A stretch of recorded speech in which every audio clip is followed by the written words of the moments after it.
যেদিন ভেসে গেছে চোখের জলে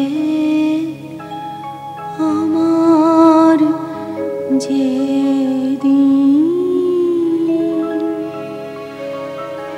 তারি ছায়া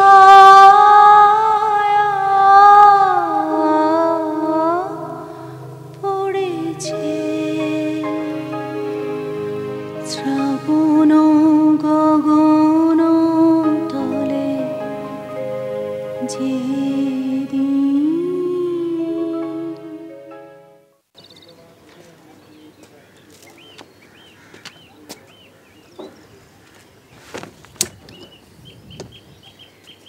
পুতুলবাবু, দিন কতক ধরে আপনাকে বেশ মনমরা দেখাচ্ছে।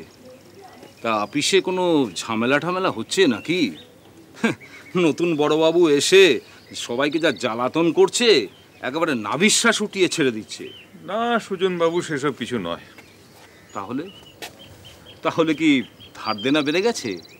না, মেয়েটাকে নিয়ে বড় দুশ্চিন্তায় আছি। কেন? অতসীর কি হয়েছে? মেয়েটার বয়স হয়ে যাচ্ছে, বিয়ে দিতে পারছি না। মেয়ের বিয়ে বিয়ে করে একেবারে পাগল হওয়ার জোগাড়। অথচ একটা ভদ্রগোছের পাত্র পাচ্ছি না।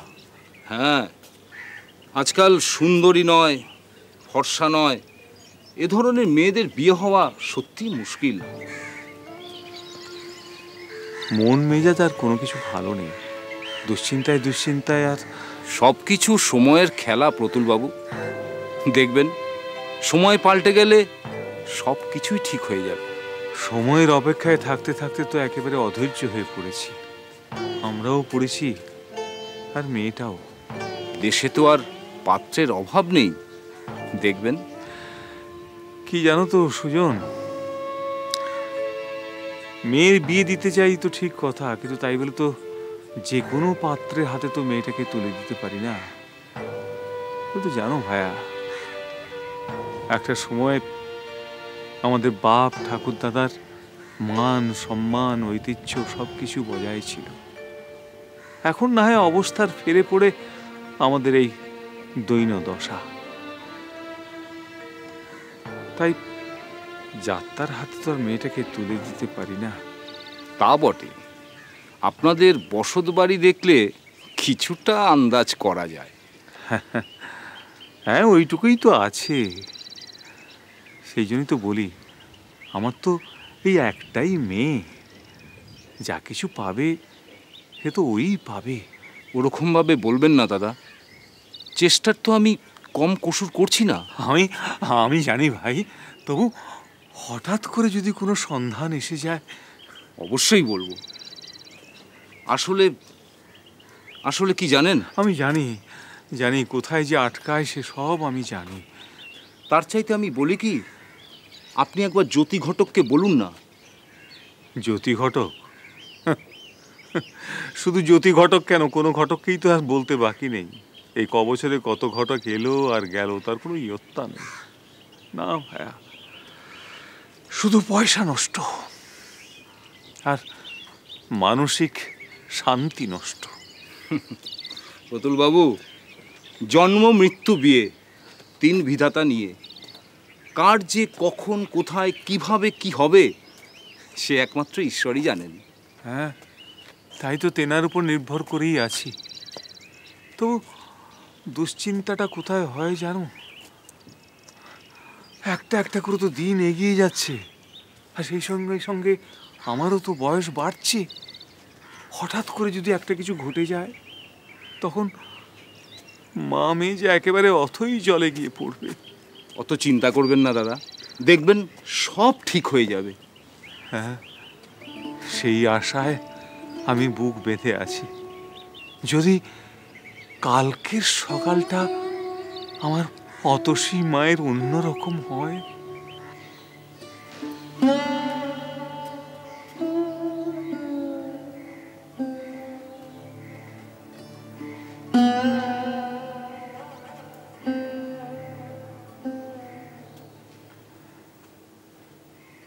কি রে অতসী, এই অসময়ে এখানে এভাবে বসে আছিস কেন রে?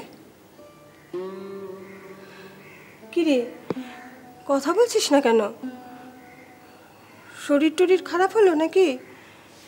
জ্বর হয়েছে? না, গা তো ঠান্ডাই। তাহলে এভাবে বসে আছিস কেন?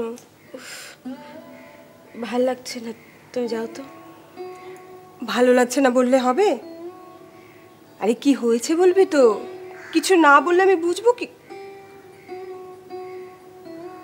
আমাকে দেখতে খারাপ, আমার রং কালো, কোনো ছেলেরই আমাকে পছন্দ হয় না, তুমি জানো না? তাই বলে এইভাবে তুই বসে থাকবি? নয়তো কি নেচে বেড়াবো? একটু ধৈর্য ধর মা, দেখবি সব ঠিক হয়ে যাবে। আমাকে কেউ মেয়ে বলেই মানে না। আচ্ছা মা, আমি আমার বন্ধুদের থেকে কম কোথায় বলো তো?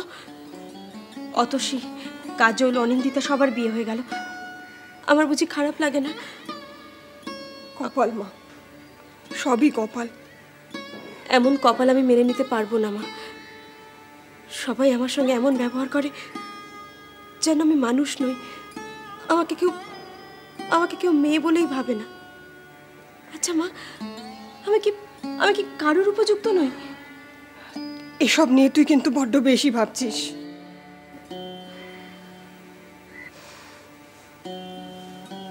না, আর ভাববো না।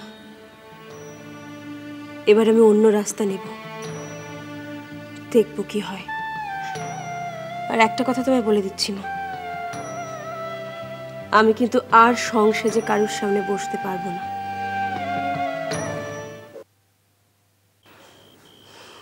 দিন দিন মেয়েটার মনটা যেন ভেঙে যাচ্ছে, কেমন যেন খিটখিটে হয়ে যাচ্ছে। এই রকম ভাবে চলতে থাকলে তো আমি আর কি করব বলো? আমি তো একের পর এক সব পাত্রপক্ষের সঙ্গে যোগাযোগ করেই চলেছি। দেখছো তো, প্রায় প্রতি সপ্তাহে কোনো না কোনো পাত্রপক্ষ এসে মা অতসীকে দেখে যাচ্ছে। তাইতেই তো আরো সর্বনাশটা হয়েছে। একের পর এক পাত্রপক্ষ আসছে আর মুখের ওপর অপছন্দের কথা জানিয়ে দিয়ে চলে যাচ্ছে। কিন্তু আমি কি করি বলো তো? বিয়ের সম্বন্ধ তো এইভাবেই হয়। পাত্রপক্ষরা আসবে, মেয়ে দেখবে, পছন্দ হলে বিয়ে হবে, আর তা না হলে এই তো কালকেই তো আরেকজনদের আসার কথা। দেখো, মেয়ে আবার কালকে না বেঁকে বসে। গিন্নি, ও ছেলে মানুষ তো, ব্যাপারটা ঠিক বোঝে না। ওকে তুমি একটু বুঝিয়ে বলো। ও কালো, সেটা তো আর ওর দোষ নয়, আমাদেরও দোষ নয়। লোকে যদি ওকে কালো বলে তাতে কার কি এসে যায় বলো তো? তুমি এমন বলছো যেন ব্যাপারটা কিছুই নয়। তোমাকে আমি বোঝাতে পারছি না। কালও যদি ওই আগের ঘটনাটার মতন আবার ঘটে, তাহলে ওই মেয়েটা... শোনো, এরপর থেকে যারা মেয়ে দেখতে আসবে তাদের বরং তুমি আগে থেকেই পরিষ্কার বলে দিও যে মেয়ে আমাদের কালো, আর বয়সটাও একটু বেশি হয়েছে। তারপরেও যদি তারা দেখতে চায় তবেই যেন আসে, নইলে আসতে হবে না। ঠিক আছে, আমি কাল ওর সঙ্গে কথা বলবো।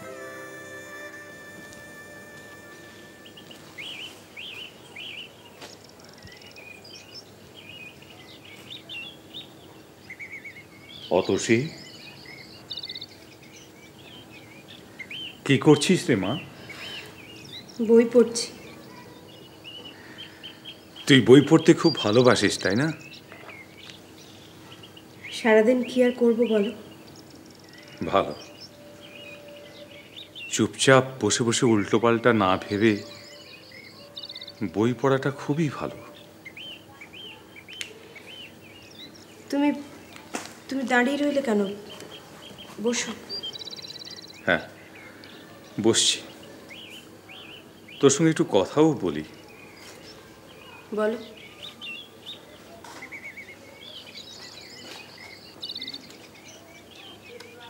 আজকাল তুই সারাক্ষণ মন খারাপ করে বসে থাকিস কেন রে মা? কি হয়েছে তোর? আমার আমার কিচ্ছু ভাল লাগে না।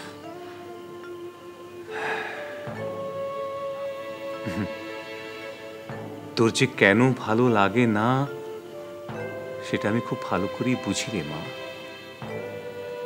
কিন্তু কি করব বল, আমাকে তো তোর বিয়ের চেষ্টা করতেই হবে।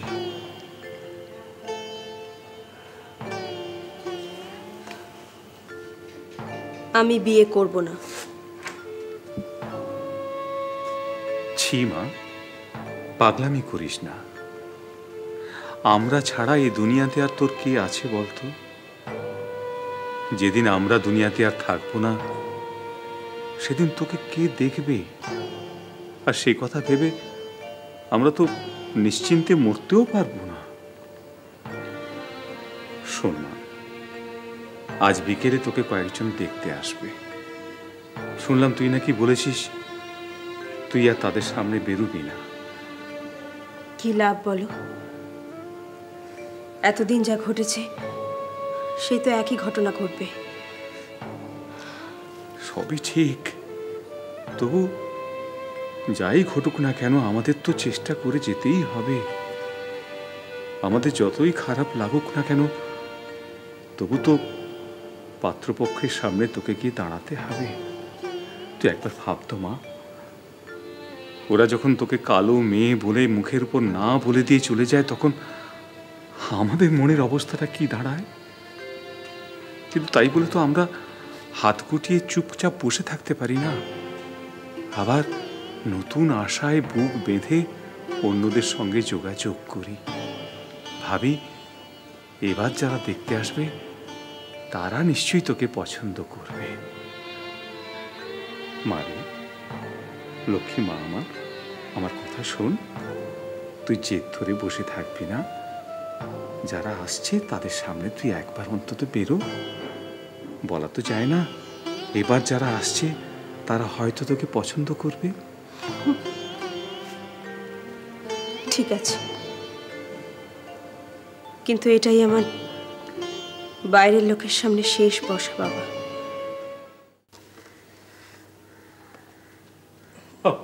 এসেছো? দাও দাও, তুমি আমাকে দাও, আমি ওনাদের ঠিক মতো সব দিয়ে দিচ্ছি। তুমি বরং যাও তাড়াতাড়ি করে মেয়েকে সাজিয়ে গুজিয়ে নিয়ে এসো। হ্যাঁ, মেয়েকে তৈরি করে নিয়ে এসো, তুমি আর দেরি করো না। যাও যাও যাও। দেখুন, ছেলের বয়স হয়েছে, তার বিয়ে দিতে হবে, এটা তো বাপ হিসাবে আমার একটা দায়িত্ব আছেই। কিন্তু মেয়ে দেখে পছন্দ করাটা এটা তো ছেলের ব্যাপার। তাই আমি ছেলেকেও নিয়ে এলাম। হ্যাঁ, আর হ্যাঁ, ওই ছেলের মাকেও নিয়ে এলাম। তার কারণ দেখুন, এই দিনের বেশিরভাগ সময়টা বউয়ের সঙ্গে তো একেই কাটাতে হবে, তাই আর কি। হ্যাঁ, এনাদের তো আসতেই হবে। কিন্তু কেন এই কথাগুলো বললুম বলুন তো? আগে কেন? আমি মশাই এই অকারণ পয়সা খরচ করাটা একদম পছন্দ করি না। অকারণ খরচা মানে? এই যে ধরুন, আমরা তিনজন মেয়ে দেখতে এলাম, তা আপনি এইসব খাবার দাবারের এত আয়োজন করেছেন, তাই এরপর যদি মেয়ে পছন্দ না হয় তাহলে ব্যাপারটা বড় খারাপ লাগে, তাই না? তা আমরা ধরুন 52-53টা মেয়ে দেখে ফেলেছি, সব জায়গাতেই তো এরকম খাওয়া দাওয়ার ব্যবস্থা করেছি। তবু এটা তো একটা স্বাভাবিক ভদ্রতার ব্যাপার। হ্যাঁ, সেটা অবশ্য অস্বীকার করা যায় না। কারণ ধরুন আমারই যদি মেয়ে থাকতো তাহলেও তো এটা করতেই হতো। এটা তো বস মা, বস। এই আমার মেয়ে। তোমার নামটা কি মা? অতসী বিশ্বাস। মানে তোমার কি জানার আছে তুমি জেনে নাও। আপনি সাহিত্য পড়েন?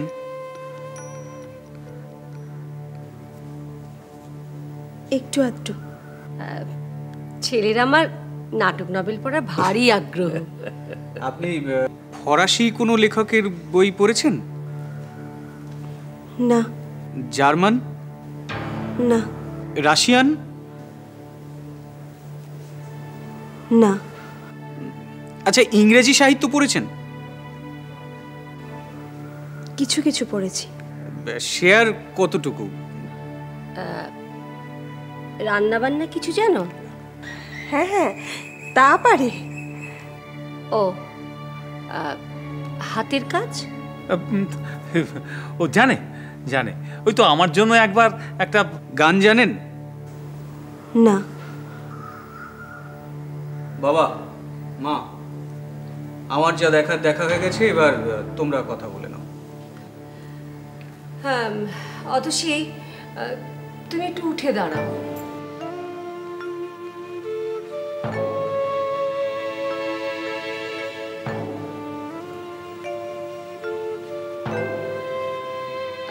তুমি চুলটা খোলো দেখি।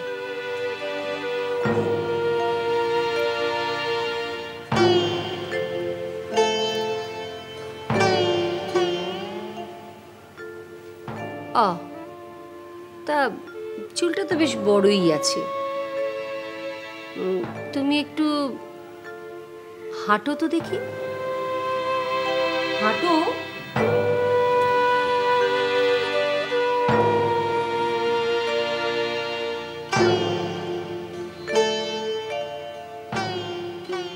ঠিক আছে, বসো। বসো। খরম্পা বলে মনে হচ্ছে না, তবে একটু পাটা ভিজিয়ে হাঁটলে পরিষ্কার বুঝতে পারতাম। আচ্ছা, তোমাদের যদি কথাবার্তা শেষ হয়ে থাকে তাহলে তো এবার আমাকে ওই দেনা পাওনা নিয়ে একটু কথা বলতে হয়। দেখুন, আপনাদের মেয়ে বয়স্ক সুন্দরী নয়, এই ব্যাপারে নিশ্চয়ই আপনারা আমার সঙ্গে একমত হবেন।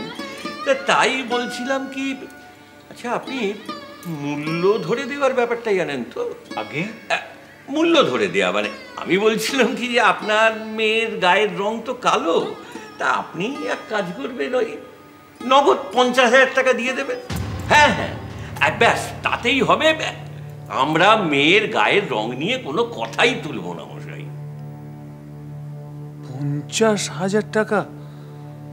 আমি তো এই এত টাকার কথা ভাবিনি। ভাবেননি? ভাবুন। অচল টাকা চালাবার জন্যে কিছু খরচা করবেন না। কিন্তু আমার পক্ষে তো এত টাকা জোগাড় করা সম্ভব নয়। আমার এই বসত বাড়িটা আছে, বাবা জীবন তো সেটাই পাবে। আরে বাড়িটা তো পাবে, সেটা তো জানি। তাছাড়াও তো ওই নগদ টাকাটারও প্রয়োজন। তাছাড়া দান সামগ্রী এসব তো আছেই।